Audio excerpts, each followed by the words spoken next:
Oui, exactement. Et ce quartier reste sous très haute sécurité plusieurs heures après cette attaque désormais qualifiée de terroriste. Alors vous pouvez le voir sûrement derrière moi, il y a encore ce large périmètre de sécurité toujours bouclé avec des équipes de police qui sont encore à l'œuvre. Des habitants se sont rassemblés tout au long de la journée, inquiets, parfois choqués par ce qui s'est passé dans ce quartier qui est un quartier juif de Londres. Et selon les derniers éléments de l'enquête, la police antiterroriste privilégie toujours la piste d'un ciblage de la communauté juive, même si les motivations exactes restent encore à établir à ce stade. Le chef de la police londonienne évoque aussi un climat plus large avec des individus parfois encouragés par des groupes ou des États étrangers à commettre ces actes violents.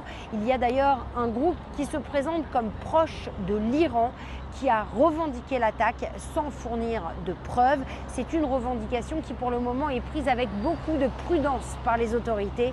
Sur le plan politique, la réaction a été immédiate. Le Premier ministre britannique convoque une réunion de crise, signe de la gravité de la situation.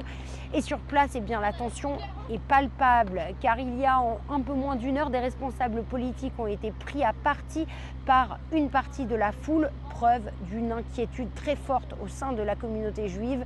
Les autorités promettent désormais un renforcement durable de la sécurité autour des lieux juifs à Londres.